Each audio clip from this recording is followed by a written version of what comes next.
Live from London, this is Talk Women. Welcome back to Talk Women, the show where we say what we mean and we don't apologise for it. I'm Alex Phillips. And I'm Samara Gill.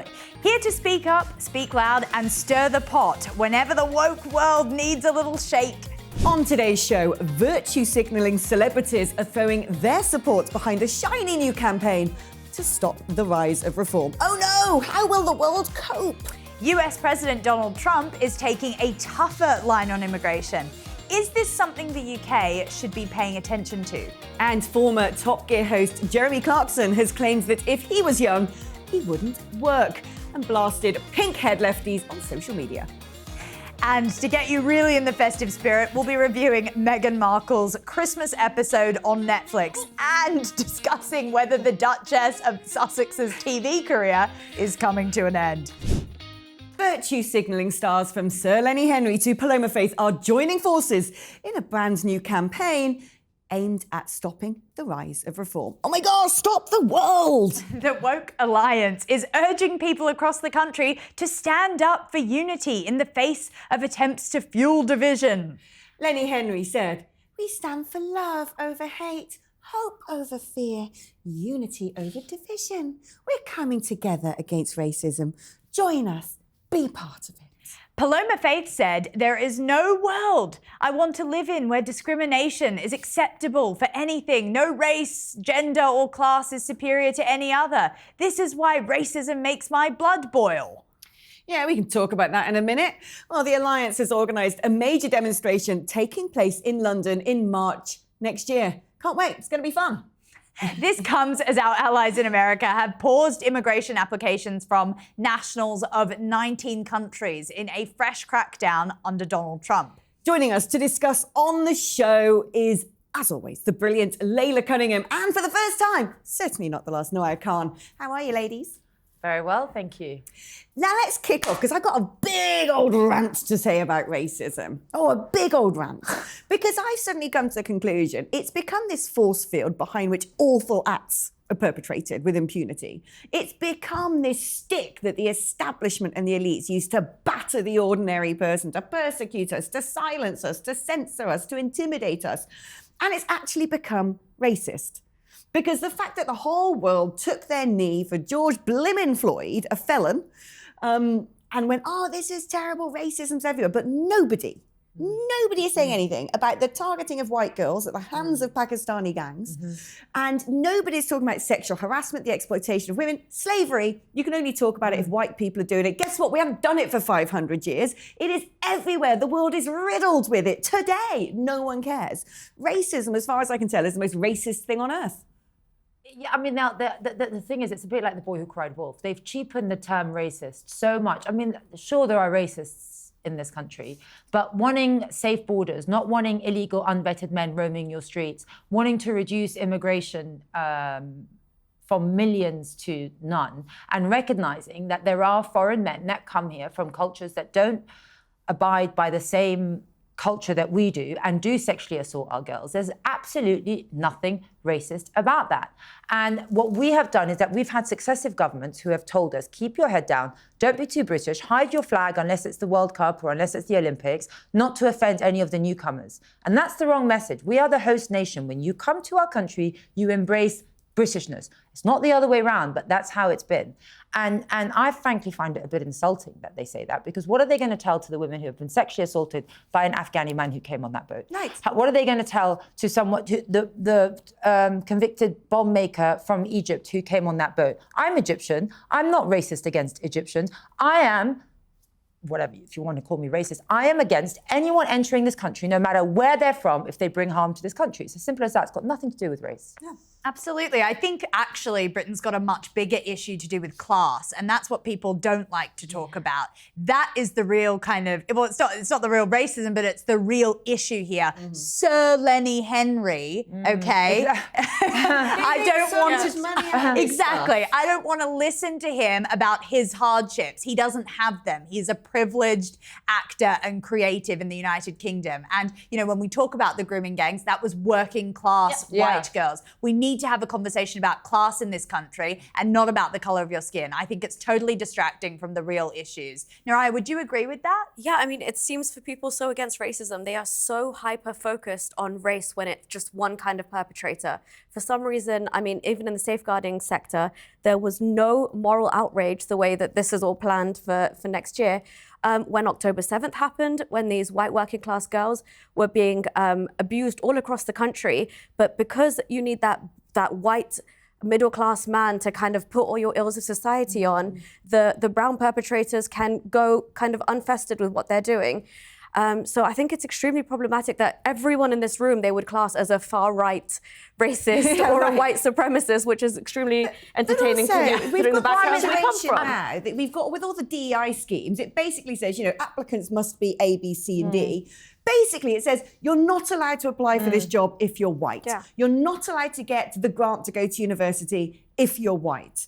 That is madness. That is racism. And what's more, when I look at this particular organisation, this Together Forever, you know, Come By Our campaign, whatever it is, involved in it are Labour Party politicians, the unions, all these other NGOs and charities that, you know, Lord knows where they get their money from, you know, pro-Palestine, a lot of it, all lumped in together. As far as I can tell, this is the Labour Party using its funders, its backers and its resources to intimidate, demonise and silence political opposition. And that is creepy. That is dystopian. It's the Harris playbook, right? They have Beyonce, we've got Lenny Henry. And like you say, you know, I'm not sure it's the equivalent. We've got Sir Lenny Henry, as you say, fighting for Sir Keir Starmer. Yes. Really one with the people. Yes, Yeah. One with the people. I could listen. Most of the people coming on those boats, by the way, are from where I'm from.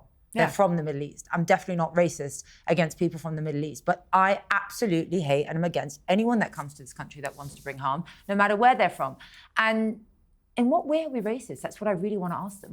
Right. It was never about holding race. signs up saying that, you know, your legs are open for these refugees and things like that, which is essentially, I mean, I honestly think these bleeding heart lefties are one incident of reality, a reality check away from taking certain positions on things like immigration and letting men of fighting age from countries that are, you know, going through all kinds of turbulence, for them to be like, actually, I wouldn't welcome refugees into my house blindly like that because there are X, Y, and Z problems. They have different It's performative. It's narcissist. Absolutely. This is the point. They stand there with their Gucci handbags, their Prada dresses, going, "We're against racism. We're for Gaza." You know, they don't care if white girls are being raped as a result of this. They don't give it. Doesn't affect them. No. It doesn't matter about the collateral damage. They're sociopaths. It's a bloody industry for them. They stand on stage. They preach this faux morality in order that they get the next TV gig, in order they can have more zeros to their bank accounts. What terrifies them is being cancelled. So basically, this whole concept of racism has been churned into some industrialised complex, some massive psyop where the celebrities are cashing in and the ordinary people, they're just trampling all over them, disregarding their concerns, demonising them, treating them like trash when they're the people who put these people on screen, who put those zeros in their bank accounts in the first place. It disgusts me. Yeah. It's just an unintellectual argument. I mean, I wanted your thoughts on this, Laila. Why are celebrities so threatened by reform? I mean, we spoke about how in America the sort of celebrity did not help, the element of celebrity did not help Kamala Harris's campaign. I don't think reform probably needs, needs massive celebrities backing them in the next election. But why do you think they come out with these very uninformed opinions about your political party? Well, I think one part is that they've always been a bit quite left-leaning in terms of, you know, they don't really live in the real world. They live in studios and they meet like-minded people in that sense. They don't have to put up with what we all have to put up with every day. But it is an interesting dichotomy why the actors are always seem to be on the left side. It's a really cult and a far left. cartel. It's basically become a cult It's and a cartel now. suicidal empathy, yeah. You know, if you are an actor or a singer and you might have right-wing views, your agent will tell you not to voice them. Doesn't matter what's going on in the world. Doesn't matter the reality you can see in front of your very eyes. All they care about is money. They care about money, making money, retaining position, and to do that, they've got to beat down. They've got to beat down with their moral superiority. The thing is, Samara, we talk about illegal migration, but what they also don't realise is we've had mass migration that has changed towns and villages. And people don't recognise where they live. I was campaigning once in a town in Hertfordshire, and I knocked on the woman's door, and she said, "You know, I've been Tory all my life, but I want to switch. I don't care how far right it is, because there are so many people that have moved in my tiny corner, and they don't speak the language. They block the street off for Friday prayers. They've taken the community centre as a mosque, and I don't recognise where I live, and it's too quick and too many, and that's what you've seen. So they also see their villages change, people, and that is not racist to want to preserve your way of life. It really isn't. But it's patriotism. The only forms of racism that are allowed are white people against non-white people, right? And yet our big issues facing society is essentially issues connected to other cultures, I would say, particularly Islam, and that is something you're really vocal about. Yeah. Well, Alex, it's interesting to say that as well, because what they're teaching in our institutions, in schools and across the board is that it's actually critical race theory has infiltrated to the point where they actually verbatim say white people cannot be, you cannot be discriminatory against them. There's only racism that can be one way, and that's, bottom down from white people to everybody else. And as you're saying, I've actually made videos to try and alert people to, has your town been Islamized yet? Because the amount of white flight that we're seeing, this rate of demographic change, it's not fair to ask native English people to keep moving every single time there's a mass influx of immigration and your town becomes unrecognizable. Your pub is changed into a halal meat shop. What do you make of the You've seen it in Tower Hamlets. Tower Hamlets, Slough, Bradford. You walk down Tower Hamlets, a friend of mine who's like a Democrat, and she's like, Laila, you're always going on about the Muslims, but you are a Muslim yourself. And she went to buy tiles from Tower Hamlets. She's like an American Democrat. She called me. She's like, oh my God. Yeah. She's like, you're right. An estate agent once told me, actually, the thing that a lot of people are asking for now or looking online is if there's a mosque in the area before they buy a house. But what do you make of the government's push for the Islamophobia legislation? I mean, I think it's absolutely ridiculous that in this day and age we're sitting here discussing whether, criticism of Islam as an ideology should be outlawed or not. And if you look at the actual clauses within that, it's extremely dangerous, because I would be locked up just for saying and thinking and living the way I do, but stating actual facts about, Islamic history, how it happened, the fact that, we need to be careful with certain Afghan asylum seekers because there's very real risk of Taliban infiltration or, insider attacks. We can't just have them joining the British military the second they get here in a relocation program. These things would have me locked up in jail if this government stays in power. And this is exactly the point. It is this censorship, this oppression, this silencing, which is creating the force field around bad things happening, all under the banner of racism, which these blimmin' celebrities, that is what they're doing. They are part of that. They are standing on that stage saying, we're the righteous ones, we're the moral ones. I'm like, no, you're not. You are the people joining the oppressors, allowing terrible things to happen under the guise of your campaign. You know what's really upsetting is that they always show so much compassion for the men coming on the boats that they like to call asylum seekers, but they never show compassion for the girls who have been sexually assaulted or the people that have been killed. That compassion, I never hear it once from them. Well, in fact, they pay them off, just like with Hadush Kabutu in the Epping case. No, but even these actors or actresses, they'll never be like, I recognise, and it breaks my heart that, these people are being sexually assaulted by people. And then they'll say, but we have our own rapists. Of course we have our own rapists. Does it mean we want to import more? There's a white rapist. We're a white country, of course we do. Yeah, so bring more in. Years of mass migration has actually not been fair on anyone. It's actually not been fair on the migrants. It's not been fair on the British people, because we should be a golden ticket country. I think we used to, when we allowed low levels of migration in, those people were able to assimilate into the community really well, and we were able to sort of all hold hands and kumbaya. There was a time when this happened, but because we've just had mass influx, it hasn't allowed us to be able to do that as a country. Now get ready for a real festive treat. That's right, Ms. Meghan Markle has released her brand new Christmas special on Netflix. In With Love, Meghan holiday celebration, the Duchess shares her love for Christmas trees, advent calendars and wreaths, and even shows off matching red pyjamas with her friends. How lovely. Well, before we bring in the brilliant Kinsey Schofield to help us have a bit of communal catharsis over the terrorism from Meghan Markle, let's take a sneak peek at the new show. I love the holiday season. It's about finding time to connect with the people we love. Yeah.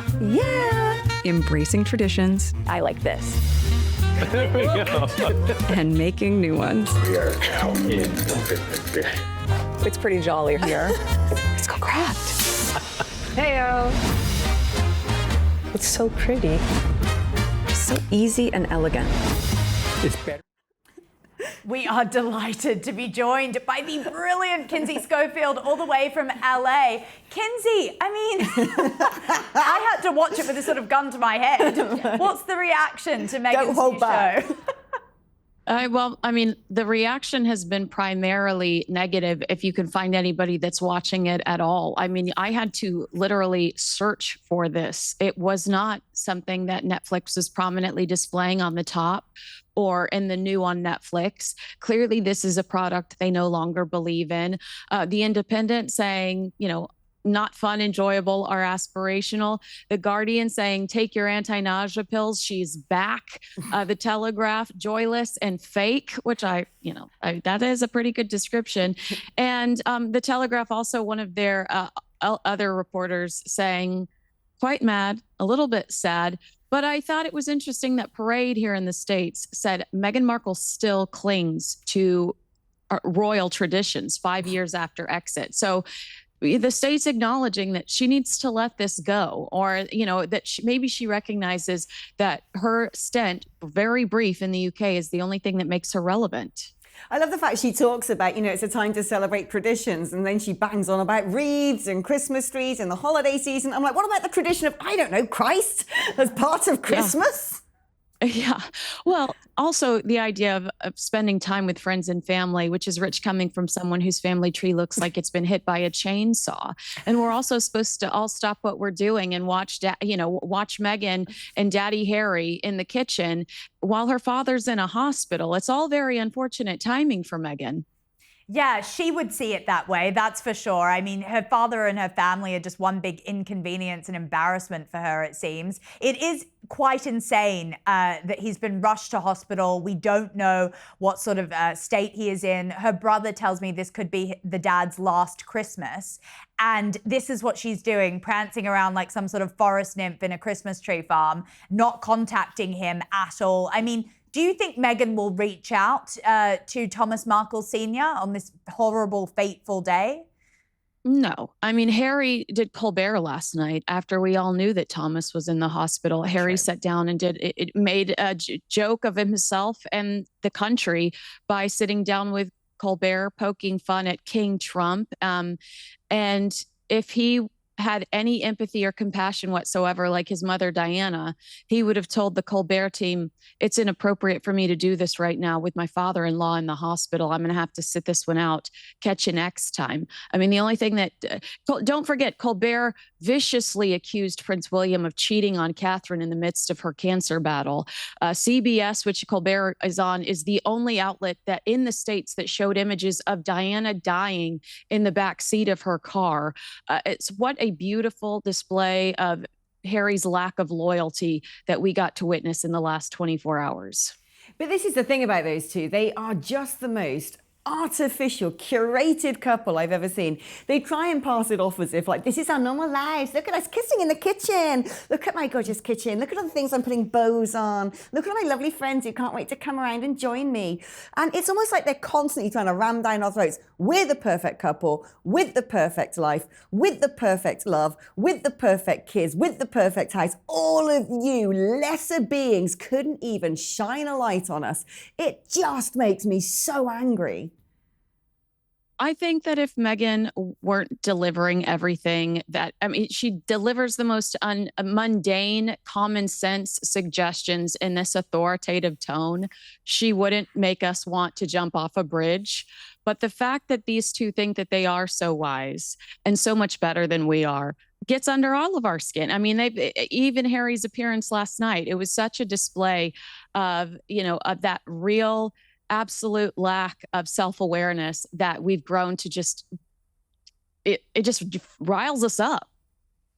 We were going to be watching it, right? Are you watching it, Nuriyah? Absolutely not. I would rather watch paint dry. I tried to sit through the last show she did for I couldn't do it for longer than a minute. Because you're right, it's absolutely so performative.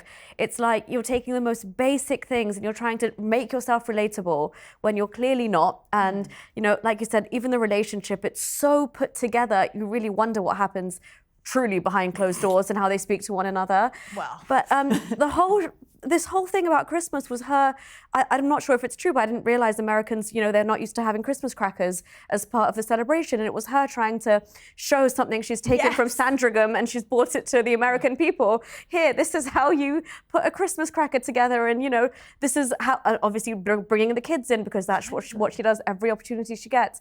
Throw the kids in, make herself more relevant, make that British connection. Yeah, I mean, her gifting her 3-year-old child an essential oil for Christmas. I'm sorry, Kinsey. What? I'm not trying to trash LA people, but that is the most LA thing I've ever seen in my entire life. I mean, she genuinely, that woman, she's out of touch with reality. She was teaching people how to wrap things in silk scarves. I'm sorry. Have you heard of the cost of living crisis? I don't think so. You live in Montecito. Kinsey? Yeah. Little Lily would rather have a Lip Smackers lip gloss from aisle 3 of Target than a freaking whatever that ball roller was that Meghan was so proud of herself about.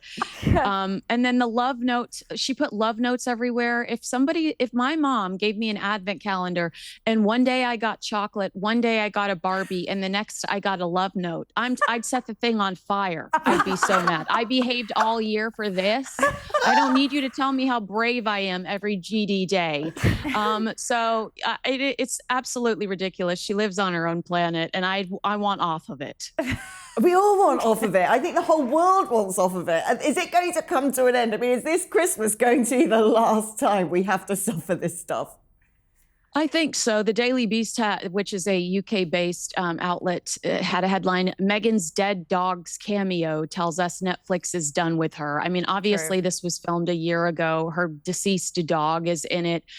I think, again, I had to find it. It was hidden back in the back of their new releases. So I think Netflix is over it. No mention of her products throughout the entire thing. Even when she's drizzling honey, we couldn't get a pop-up of an As Ever product. They're done. They're done. They're over it. Oh, I can't wait for that. That's really festive, isn't it? I can't wait. 2026, the world without Harry and Meghan being forced down our throats all the time. Kinsey, thank you ever so much. It's always a delight catching up with you, my darling. Thank you. Now, former Top Gear host, the brilliant Jeremy Clarkson, has claimed that if he were young today, he wouldn't work. Who can blame him? As he blasted pink-haired people on social media. The celebrity farmer said that modern Britain has made it hard graft and pointless for young adults trying to make their way in the world. Yeah, writing in his column, Clarkson said, social media is full of young people with pink hair chanting tax the rich. And there's this general sense that if the government were to confiscate all of Elton John's money, they'd be able to buy everyone on benefits a Porsche. This comes off the back of Rachel Reeves's controversial budget, which has faced major criticism. That's an understatement. So the question is actually, are we failing the younger generation in the UK? Nuriyah, I mean, I call them the short fringe lunatics. But the thing is, we've spoken about the snowflake generation, this, that, and the other. When you look at the statistics now, economically speaking, you can actually make more money saying you've got ADHD or anxiety or something like that, sitting at home watching box sets, than if you were to go into the workplace. I mean, maybe they're just preparing us all for like AI and the robots taking over. But I get the impression that what we've done to a whole generation of people is make them feckless, spineless and depressed. Yeah, no, absolutely. And it's like, those of us that do wake up in the early hours of the morning and get up and go somewhere and try and contribute to society, I think they've got a term for us and they call us normies. And it's kind of it's looked down upon to go out and have a normal job and contribute, because it actually is more beneficial, or very close to being just as beneficial, for them to stay home, game all day, maybe review some of their favorite toys on YouTube and try and be some kind of micro-influencer and get paid in benefits, because that's the one element. And then you've also got women who come here, and of course some of them are genuinely fleeing from abuse and things like that, but we've become such a soft touch that our system is so easy to kind of work around and take advantage of, that why would I bother trying to climb up the career ladder? And if it's almost impossible for me as a Brit, as a young millennial or a Gen Z, to get on the property ladder, especially in London, that is out of the question entirely. Yeah. But why would I not just have a baby or two and be guaranteed a house by this government, because that route seems quicker and more effective to the old-fashioned route of working hard and making something for yourself and being financially independent. But this is the weird thing is actually you're unlikely to have a baby or two if you are a sort of a aspirational young white person. Exactly. You look at the birth rates among Europeans and it's fallen off a cliff. And I think part of this is because we've basically taken away from a generation a sense of tradition, a sense of cohesion, a sense of, I suppose, you know, I would say we took away God as a Christian, but this whole sense of this creates social stigma, you know, being a bachelor until you're 45, creepy. You know, we've told them that they can have any sort of body size. It's wonderful. And then all of a sudden big pharma's like doling out the Manjaro and everyone's become super skinny again. We've told them that the earth is on fire and that you catastrophize in climate change. We've told them that there's a genocide going on. Unless they're taken to the streets with a placard, they're complicit in the mass murder of a load of young children. And all the while, we've taken away from them the things that they're supposed to like. And we've like replaced it with this instant gratification, this swipe right, swipe left, order it on Uber, get it right now, pull it up on the TV. And actually, when you have this sort of existence where you're just sort of fed like a lab rat, basically, you know, fed content, fed food, fed, you know, all these pleasures that are supposed to distract you, while the other hand is taking away economic opportunity, it's taking away purpose, it's taking away real companionships and marriage and family structures. You know, we're just making a generation of people who I do actually feel sorry for them. I'm angry at them because they're useless and they don't do anything. But, you know, we made them. It's a great point. We are the reason that we are in this mess right now, or at least the generation of helicopter parents and ninth place ribbons and, you know, you're great, but you're actually not, you know, us sort of scrubbing competitiveness out of the schooling system and things like that. I do think we put ourselves here. And it is a real shame because a lot of these people are sitting at home claiming that they're depressed or anxious, which of course we are the anxiety-riddled, depressive generation. I'm talking to myself, I'm 25. But I think I'm 41 as well. Yes, but the issue is the best sort of medicine if you are anxious or depressed, I would say, is to get out there and work. Yeah. Go get a job, even if it's underemployment where you're working at a cashier and working at the till and maybe you do have a uni degree. Yes, the job market is crappy at the moment, but that doesn't mean that you shouldn't try. And I think that everyone thinks that they're just going to plummet themselves into this, you know, catapult themselves into a high-level position because that is my generation. 3 years and, you know, I'm ready to go. We don't have people who stay in the same jobs for 20 years anymore because they believe that they are entitled from the very beginning. So, yeah, I think this entitlement generation, we're just seeing the bad effects of it now. Oh, they're too scared to get into the workplace. I know people who just keep getting more and more education because they're just too afraid of what's out there and giving it a real go. But you're absolutely right, Samara. The mental health benefits of going to work and essentially feeling like you're part of something bigger than yourself, bigger than your parents' basement and, you know, your social media handle, that is so crucial. And it would actually have positive implications for the things that they are on benefits for in the first place. The amount we pay in PIP, the amount we pay for, you know, ADHD, people on the spectrum who would benefit from social interaction of various kinds. Just get them out into society and you'll see the effects take place. People don't want to do work anymore because they all think they can become an influencer. Yeah. They all want to make as much money as possible, own as much material stuff as possible by doing as little as possible. So they're all there getting their lip fillers and sticking their bums out and posing on balconies, pretending they're some sort of multimillionaire in Dubai. But the thing that creeps me out the most is the amount of young women now who think the route to making money quickly without having to do anything, without having to exercise, you know, gaining skills or setting an alarm clock in the morning. It's this OnlyFans thing. Yeah. The amount of young women now going, I don't want to have a job. And I'm like, girl, you might be able to earn some money quickly, but no one's going to marry you. Yeah. If they do, your children are going to be totally grossed out about what you did. You're going to end up with psychological, irreparable damage. At the end of all of this, you will look back and you'll say, I wish someone told me to go to university, get the training, get a bloody job, earn money and meet a nice man. Yeah. We've glamorized sex work completely. That's what it is. OnlyFans model. And only 1% of those are making those millions that are glamorized. You know, everybody else is just prodding along. They're having to do. Yeah. I mean, the whole Bonnie Blue thing and all the rest of it, it is so ghoulish. And so you see all these things happening, you're like, wow, you know, the next generation are so screwed. It's so monumentally screwed. No, I mean, actually, you kind of think no wonder they've all got mental health issues because they're not meeting each other in real life. They've got no financial security. They're told they have to hate their country, hate their parents. Their parents are probably racist. The only way to make money is to have plastic surgery and basically sell your body online. And everyone's like, this is emancipation.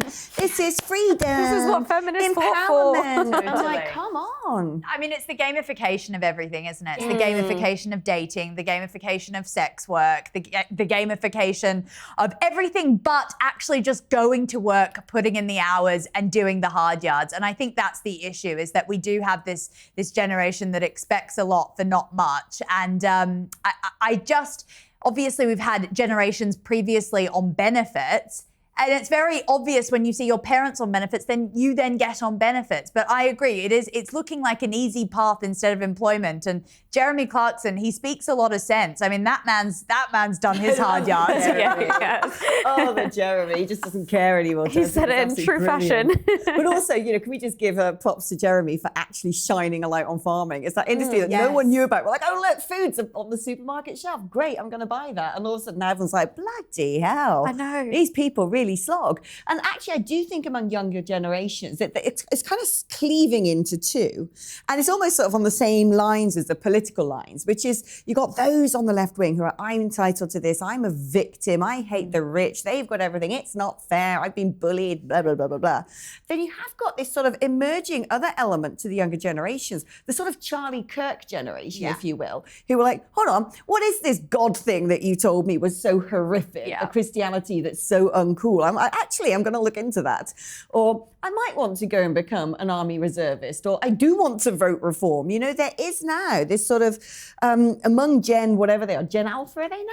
I guess so. Gen Alpha and Gen Z, When did we start naming generations? It's like naming storms. Like, what came before the boomers? They didn't come out of there. It's just like, people. You know, it's like the greatest generation, the boom. What about before that? The Victorians, you know? That's like a whole 100 years. You know, I'm like, I don't even understand the terms anymore. But there is this sort of little offshoot growing who are actually rebelling against this stuff and going, actually, we want, like the whole trad wives movement in America. We actually want to go back to something. Marrying young, having babies, it's the rebellion. not shying away from it. Yeah, it is. It is, absolutely. And the number of young voters gravitating towards reform now. It is finally shifting the political landscape in this country, because as you said before, it was just Marxism because we want to share the wealth, tax the rich. That's there is no wealth. Yeah, you have a farm, you're wealthy. No, it doesn't necessarily translate to that. Did you not listen to Rachel Reeves? There is no money. Well, completely. I mean, I went to that farmers' protest the other week, and most of them were young men who have been completely, they've been miffed by the Labour government because they genuinely have seen the real world consequences of some of these insane, Labour policies that do want to share all the wealth. And they all have gone to the Conservative side because they are at the front lines of what's going on. And I think that more and more young people will rebel in this type of way. It's just hilarious that being right-wing and Conservative is some form of rebellion now. And here we have the story arc, actually, the beautiful story arc where, Lenny Henry and Paloma Faith thinking they're so in touch with the kids and they're going to do this whole campaign and we're cool. I'm like, no, baby. Like Reform UK is basically the new rock and roll. The tide is turning, exactly. It's like, massive thing to say, I'm going to let 16-year-olds have the vote. I don't think he understands. He's shooting himself directly in the foot there. But I mean, what is so sad, and Jeremy does have a point that, the message that is being sent, particularly by this government, extremely by this government, is saying to young people, don't bother trying to get an ordinary low-level job. You're above that. We've got brown-skinned people coming in from poor countries to do that. So don't bother applying. And also, if you do apply and you're white, you're not going to be allowed to anyway. And then they keep telling us that the country's crap, that their parents are horrible, that everything that we've ever stood for is a disgrace. And say, it is like that the message has gone to these young people is the only way you've got some sense of purpose and value is by taking to the streets and holding a placard for a bloody conflict, the other side of the world, and you're even on the wrong side of the argument. Yes, exactly. Yeah, I think China's figured out exactly through TikTok. It's all about psyops Yeah, today. China's figured out exactly though how to sway people. I mean, if you think about, we don't have enough time to get into it, but for example, the Palestine-Gaza war, they won the PR battle there, and that's all through TikTok and everything. So yeah, you're right. They can totally influence things. Half of these big campaigns are basically run by foreign bot farms of enemy states. I know, tinfoil hats. Right, now, before we finish the show, there's a brand new single set to challenge Wham and Slade and Mariah's Scary for this year's Christmas #1. Take a listen. Hey, hey! Special delivery for Sir here. Hey! Santa suits, shiny boots, jingle on the floor. Knock, knock, number 10, Kier opened the door. Made my list, checked it twice, guess who's there again? Nigel Claus is coming down the flue at number 10. Hey, hey! Santa dump at number 10. Hey, hey! I'll dump on Kier. These are the same people who did the sort of brilliant They did. Kemi Badenoch grime rap. Actually, apparently, if you buy that, download it or whatever, they're saying that proceeds are going to go to the victims of grooming gangs. Oh, brilliant. That's And brilliant. it's interesting, isn't it? We're talking about the people who are the real victims of society. Exactly. We started off the show talking about racism and the white girls who have been targeted and their lives destroyed. Yeah. And then we're talking about the rock and roll and, where the real good people Yes. are. Actually, the proper activists, the Yeah. grassroots activists, and reform being basically the big thing in town. And it's kind of like this whole programme has sort of story arched a lot of it, hasn't it, really? No, the groom. I actually got invited to one of the grooming gang victims' weddings, and she just yesterday, and she has got her life together, and it's just so pleasing. But that's only actually because Nigel reached out to help her after Jess Phillips completely destroyed her sanity during that inquiry. So it's just nice to see. At least we can end the year on a feel-good note, where someone's getting married and getting their life together after everything's just been. Well, that's the thing. I mean, with Jess Phillips, and I mean, even when we're trying to hold an inquiry and get to the bottom of it, this government is trying to still silence and muzzle them in so many ways, where when they are speaking their truth and they're using certain words that are going to once again disrupt community cohesion, these victim survivors are walking out and saying, well, this is not worth our time. Our voices are not being heard, so we're not being treated with any kind of respect and dignity. It's why would you put yourself through that farce of a inquiry again? And I've actually been asked to contribute to one of the witness hearings in February, and I intend to make those exact links to, what Islamic scripture says about what you can do to non-Muslim women and how that could have affected the psyche. That's very important. Because if they're not letting the white victims say it, I will say it. That's my girl! That's why we love you. Are you going to come back and join us again? Absolutely, I'd love to. I'd be honoured. Loved having you here. Anyway, that is all we've got time for. It was a fantastic show, wasn't it? I thought it was really good. Thanks so much again, the brilliant Laila Cunningham, Nuriyah Khan, and the fantastic Kinsey Schofield, live from LA.